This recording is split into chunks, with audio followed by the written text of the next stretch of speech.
Hello, welcome to the channel. My name is Faceman Art. You've probably clicked on the video because it has a title of something like how to make graphics for your stream to look more professional or something along, I'll probably do a stupid title because I'm a weird little guy. But the point of this video is actually born out of the fact that I'm gonna start streaming. Big announcement, very exciting. I'm not completely new to streaming. I did stream for a little while at the start of 2020. Back then my name was Faceman Foothand. That's my full legal name if you're wondering. It went well. There was some ups and some downs. I'm gonna get some water. I will be right back. Dude, these things right here, this is always Japan. Okay, this is not Japan. Yeah. Look at them, they're falling in love.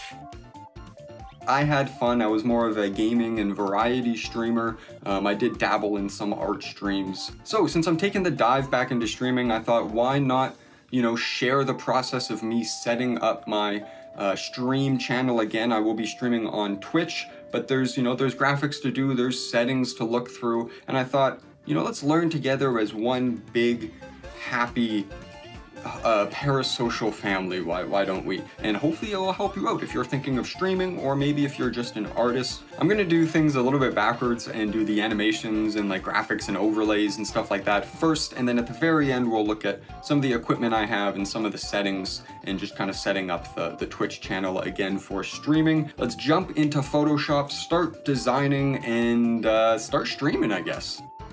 All right. Why do I look so small? Can I drag this into here? Oh no.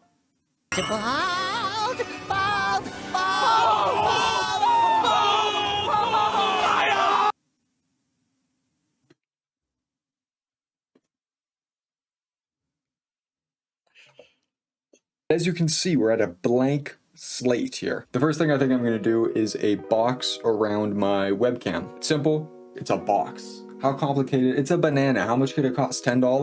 All right, so I thought it would be fun to start this off by looking at some of the original Twitch stuff that I built for my foray into streaming a little while back, but I'm gonna have more fun with it. I'm gonna do more artistic stuff, more animations. So we're gonna create a new canvas here, 1920 by 1080, and we're gonna make a shape that's just as big as the canvas.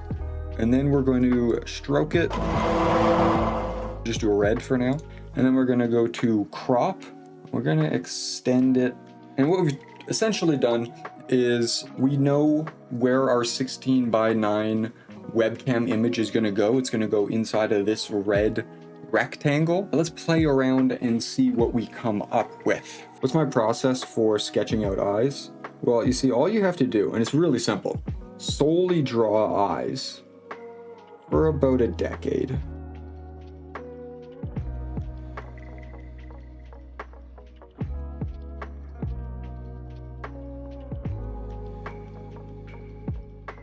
I'm happy with how it looks. It looks good in its environment. I just need to animate it now.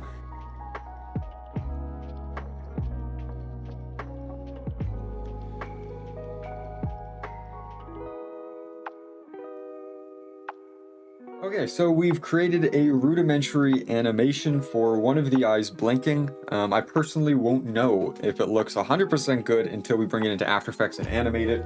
Now, you're probably asking yourself, why don't you just animate in the Photoshop's built-in animation tool? And to that, I would say, don't tell me how to live my life. I don't think it's amazing. Like, I don't think it's gonna get me hired at an animation studio or something, but it's weird, it's kind of uncanny, and doesn't quite look right, but I think that's my style.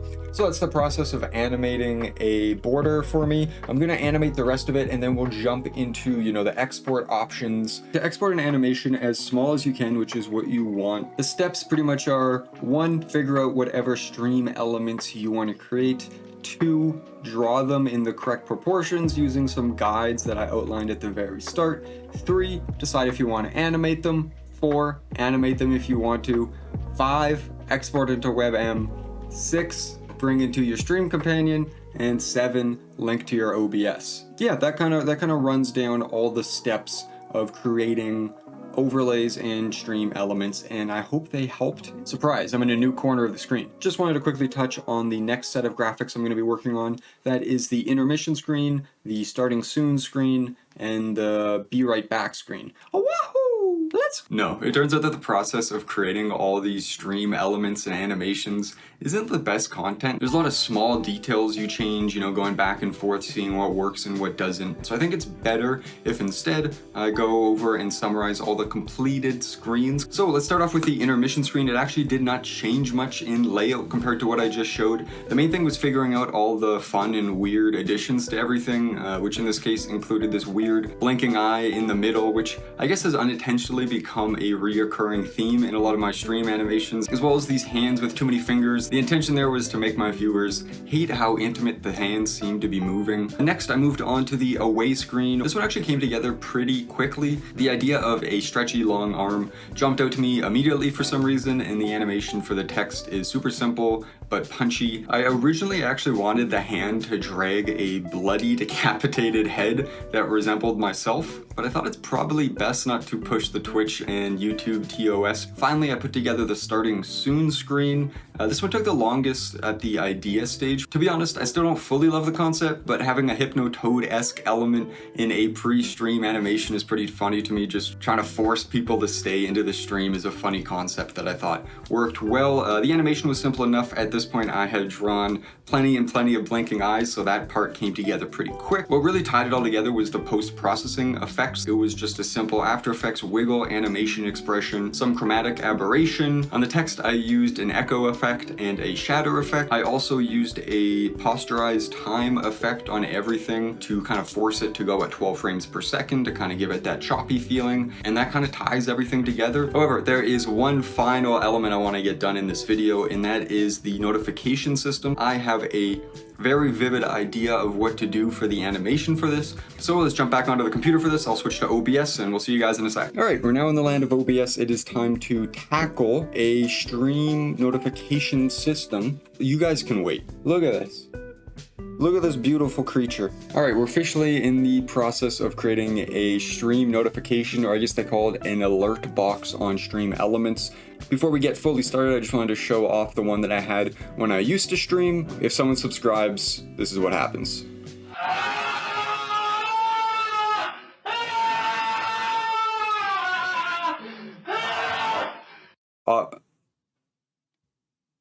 So obviously it's really hard to improve on what we have there. So my general idea here is that a hand kind of like warps out of nothing, holding a plaque with whatever the notification is on it, and then warps back. I'm just debating if that is the actual idea that I want to go with. Like another idea would be just a hand wide open with something like carved into the hand. I have an idea. In my art, if you ever watch a speed art of me drawing hands or anything, you've probably noticed I almost always draw the left hand first. That's because I have easy reference. Always use available references. In this case, it's my literal hand. Surprise, we heard you liked eyes and hands, so we put eyes in your hand. Oh, it's so gross.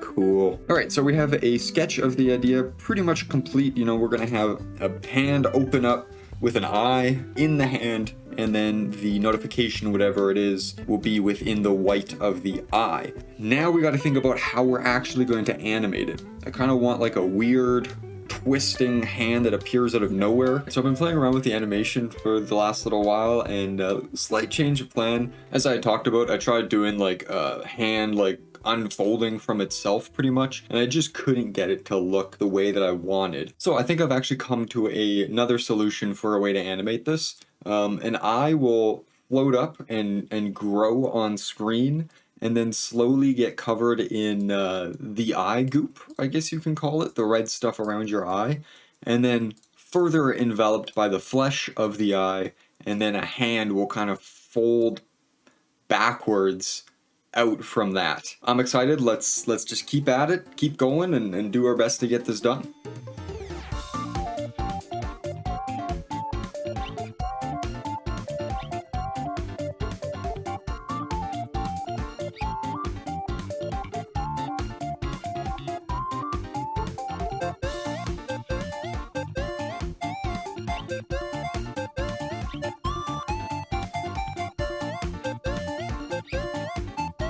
Alright, the animation for the alert box is complete. I've hooked it up to Stream Elements. I'll throw something on screen now of what it looks like. Even though I did an audible at the very end and switched from a more crumply to an unfolding animation, I think it still works really well. I am really happy to get all the animations for my streaming stuff done. I am super excited to get started streaming both here on YouTube and on Twitch. I have an idea of a video that is going to implement a lot of my streams into it, so that's probably what I'm going to start with, but I'll also do some random variety streams and gaming stuff and just kind of use it as a place to chill, get some work done, you know, maybe hang out sometimes. That sounds like something you're interested in. Consider following me on Twitch. Like I said, I'll also be streaming here. I also hope that the tutorialization that I did at the start of this video and throughout has helped some people out if you're looking into, you know, basic animation or stream overlays or whatever it may be. I hope I did help. I've had a blast putting this all together. I'm excited to start streaming, but until then, stay stranger, stay my friend.